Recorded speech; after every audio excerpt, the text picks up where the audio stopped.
We have an official list for the top 20 best-selling electric car models in Europe, and one thing struck me. In fact, I looked down the list not once but twice, and then I went, no, I better just check again because this can't be right. Surely this can't be right. I couldn't find a single BMW or a single Mercedes model. Not one in the top 20 best-selling electric car models in Europe. Now, you might say if this was China, yeah, well, that's normal. We expect that. But this is Europe, and they don't have a single model in the top 20. Clean Technica have just reported on the top best-selling electric car models, not brands, but models in February of 2023 in Europe. They say that there is enormous demand for BMW's electric cars, incredible demand, and that shows their success in Europe. Now, I'm going to argue that that is categorically false. I'm going to tell you why in a minute, but I want to know what you think. Am I right or are they right? Hello, my friends. Welcome to the channel. I'm the Electric Viking. Great to see you. Thank you for tuning in. Welcome to all the new subscribers. Welcome back, everyone else. Now, as you know, I can and do sometimes from time to time say controversial things because I speak my mind. I'm not beholden to anyone. I don't have anyone place ads on this channel. Not talking of any names here, but yeah, other companies, they like to have ads placed. That's just what they do. No one places ads here. I say what I believe are the true facts, and sometimes people find that difficult to deal with or abrasive.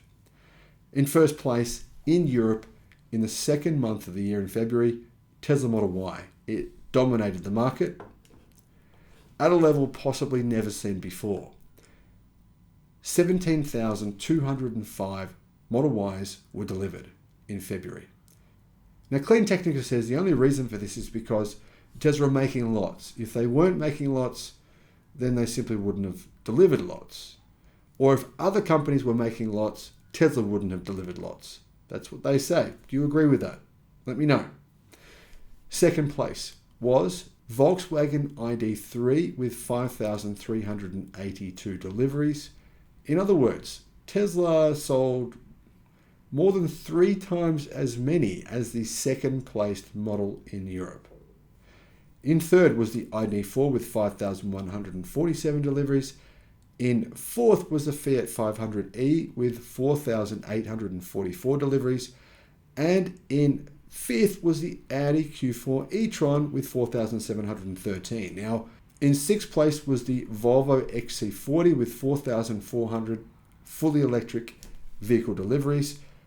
Just for context here, I don't talk about plug-in hybrids. EVs are the future, so these numbers are EV only. Then the Dacia Spring came in seventh place with 4,313. Eighth, Peugeot 208 EV. Ninth, the Tesla Model 3 with 3,867 deliveries. 10th was the Skoda Enyaq.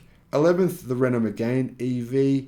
12th, the MG4, which is a very compelling car for the price. I think that if MG are able to make more of those, then they will sell really well. Then you've got the Hyundai Ioniq 5, followed by the Cupra Born, the Hyundai Kona EV, and the Mini Cooper EV. So, as you can see, not a single BMW in that list. Now, this is what Clean Technica said about the Model Y sales. It was another good month for Tesla's crossover. In February, the midsizer had 17,205 registrations, a number that no doubt benefit from the recent price cuts, and also from the fact that the Model Y is one of the few EVs that has a balanced supply and demand ratio, unlike other models, allowing quick delivery for anyone interested in buying one. Regarding last month's performance, the Model Y's main markets were Germany 6,442, France 2,485, EV-loving Norway 1,271, Italy 1,114, and Denmark 1,018. Now, I should point out that Denmark, in the month of March, had a very strange month. In fact, Tesla broke the record for the most popular selling car in history in Denmark in March.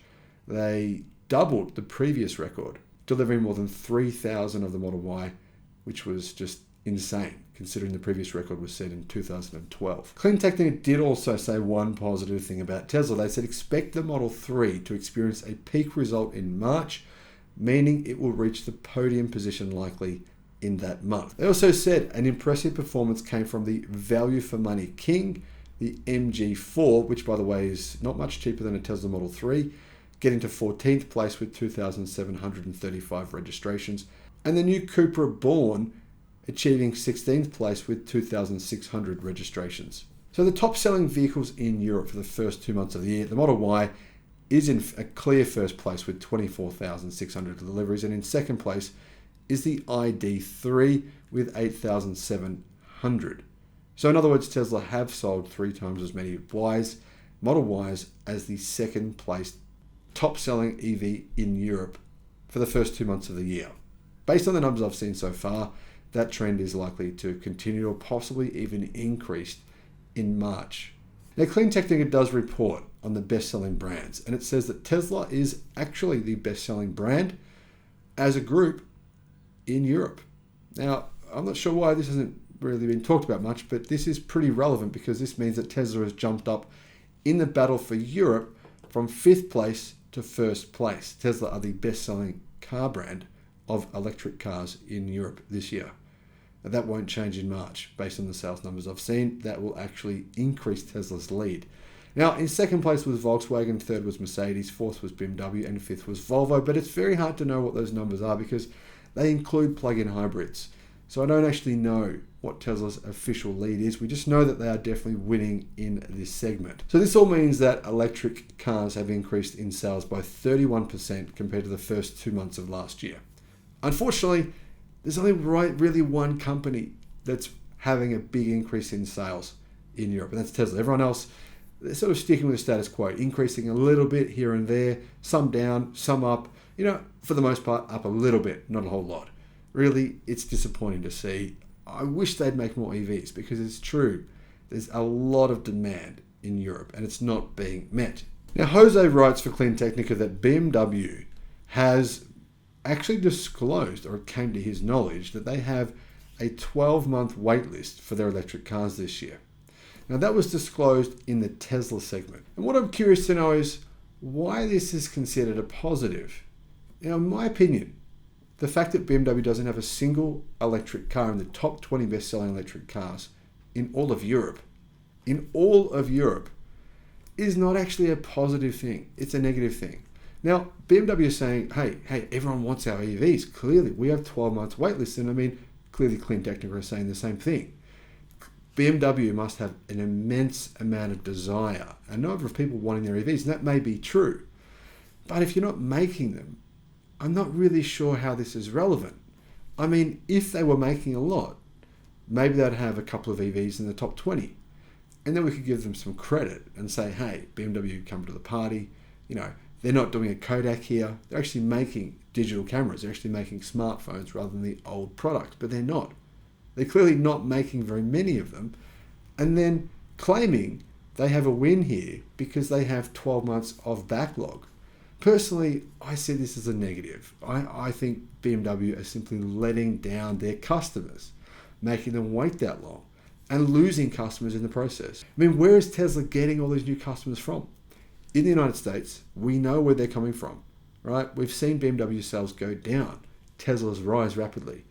In Europe, we don't see a single BMW electric car in the top 20 best-selling cars, and Tesla has tripled the sales of everyone else.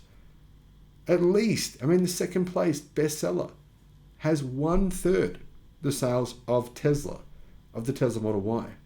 Clearly, some of those sales have to have been poached from BMW owners. The only question is, can BMW get them back? Can they transition quickly enough?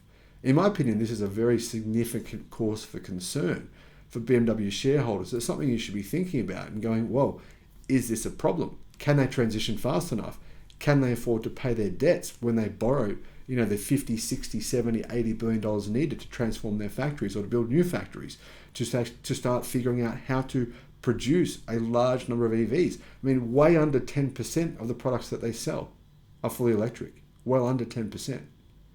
So how will they transition from that to being an electric car brand, which they know they have to do? What are your thoughts? Am I off base here? Let me know what you think in the comments. Thank you for watching. Bye-bye.